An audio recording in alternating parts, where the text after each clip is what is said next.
Tignan naman natin, Leo. So, kamusta kayo dyan, mga Leo natin? So, tignan natin ano yung mga ayaw ni person mo na lagi mong ginagawa. Leo, no? Tignan natin. Kuha tayo ng 3 cards for Leo, please.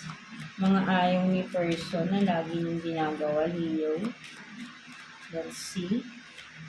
For Leo. Let's see.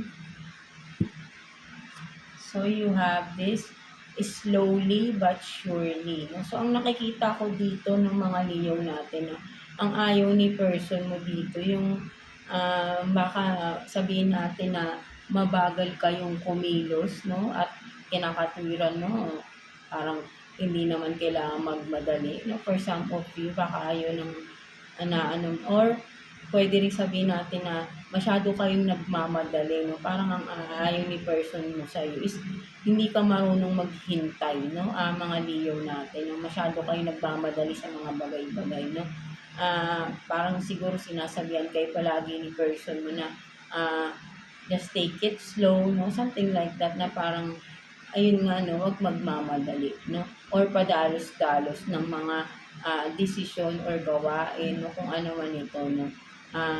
Kailangan, parang sinasabi niya, mag-isip kang mabuti, no? Medyo malalim ang nakikita ko rito, no? Na ayaw ni person mo nga yung padalos-dalos ka, no? So, what else? So, you have this too shall pass. No, so ang nakikita ko din naman dito ng mga Leo natin, no, ang ayaw ni person mo sa'yo is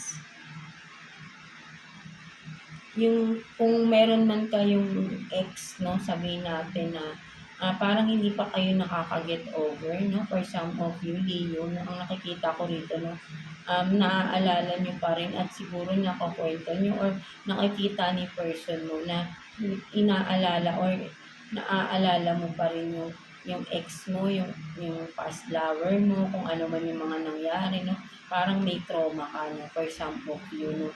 Ayun yung nakikita ko dito, Leo, no? Yung may trauma ka sa past relationship niyo, no? Ayaw ni person mo. Kumbaga parang siguro dapat mag-heal ka na kasi baka naaapektuhan na masyado yung person mo din, no? For some of you.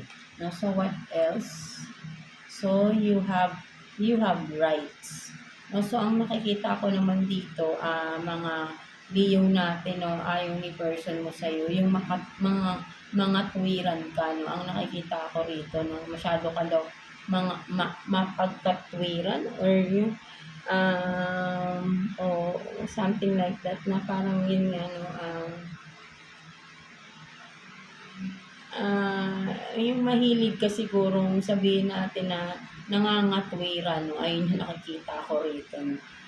Hindi literal na parang ano yun. Ang nakikita ko rito is mahilig kang mag-depend na minsan hindi tama, no? Parang sinasabi mo, tama ka, no? But then hindi, no? Parang ayaw mong i-accept na may mali ka rin, no? Something like that, no? Ayun yung nakikita ko rito, no? Mga Leo natin, no? So, ayun yung, ayun yung nakikita ko ng mga ayaw ni person mo na palagi mong ginagawa, no? Mga Leo natin. So,